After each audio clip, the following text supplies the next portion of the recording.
Reporter big breaking. Kochi mayor മിനിമോൾക്ക് കുരുക്കായ നിർണായക രേഖകൾ പുറത്തുവിട്ട റിപ്പോർട്ടർ. പൊതുവഴിയുടെ നിർമ്മാണത്തിന് സ്വന്തം അക്കൗണ്ടിലേക്ക് സ്വകാര്യ കമ്പനിയുടെ പണം വാങ്ങിയതിന് തെളിവ്. 2019 കൌൺസിലറായിരിക്കെ നടത്തിയ ഇടപാടിന്റെ തെളിവുകളാണ് കുരുക്കാകുന്നത്. വിജിലൻസിൽ പരാതി എത്തിയതിന് പിന്നാലെ തുക തിരിച്ചടച്ച് രക്ഷപ്പെടാൻ ശ്രമിച്ചതിനും തെളിവുണ്ട്.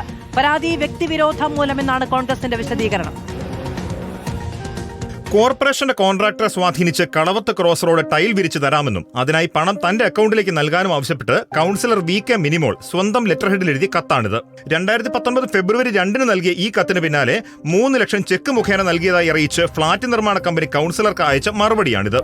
ഇടപാടിന്റെ പശ്ചാത്തലം ഇങ്ങനെ: 2008-2009 കാലത്ത് കളവത്ത് റോഡിൽ ഫ്ളാറ്റ് നിർമ്മിക്കാൻ പദ്ധതിയുമായി ചെന്നൈ കമ്പനി ഭൂമി വാങ്ങുന്നു. നിർമ്മാണം തുടങ്ങുമ്പോൾ വലിയ വാഹനങ്ങൾ കയറിയിറങ്ങി റോഡ് തകരുമെന്ന് റെസിഡൻസ് അസോസിയേഷൻ ആശങ്ക പ്രകടിപ്പിക്കുന്നു. പരിഹാരമായി റോഡ് പുനർനിർമ്മിക്കേണ്ടി വന്നാൽ ചിലവിലേക്കായി 5 ലക്ഷം രൂപ കമ്പനി ബാങ്കിലിടുന്നു. 2015 ഫ്ളാറ്റ് പണി പൂർത്തിയായി. താറുമാറായ റോഡ് പുതുക്കിപ്പണിയാൻ 2018 നവംബറിൽ കൌൺസിലർ മിനിമോൾ യോഗം വിളിച്ചു ചേർക്കുന്നു.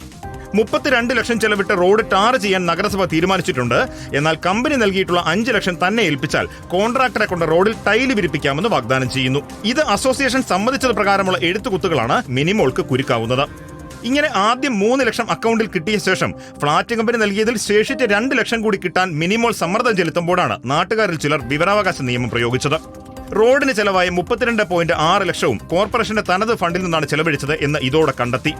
ഈ രേഖകൾ സഹിതം പരാതി വിജിലൻസ് എത്തിയതോടെയാണ് തുക തിരികെ നൽകി തലയുരാൻ മിനിമോൾ ശ്രമം നടത്തിയത്. എന്നാൽ ഈ ഒരൊറ്റ കാരണം ചൂണ്ടിക്കാട്ടിയാണ് കേസിന് വകുപ്പില്ല എന്ന് വിജിലൻസ് അന്വേഷണ സംഘം കോടതിക്ക് റിപ്പോർട്ട് നൽകിയത്. എന്നാൽ തുക തിരികെ നൽകിയത് കൊണ്ട് കുറ്റമില്ലാതാകുന്നില്ല എന്ന് വ്യക്തമായി നിരീക്ഷിച്ചുകൊണ്ടാണ് കോടതി റിപ്പോർട്ട് തള്ളിയത്. അതേസമയം സുപ്രധാന രേഖകൾ റിപ്പോർട്ട് പുറത്തുവിട്ടതിന് പിന്നാലെ മേയറെ സംരക്ഷിച്ച് DCC നേതൃത്വം രംഗത്തെത്തി.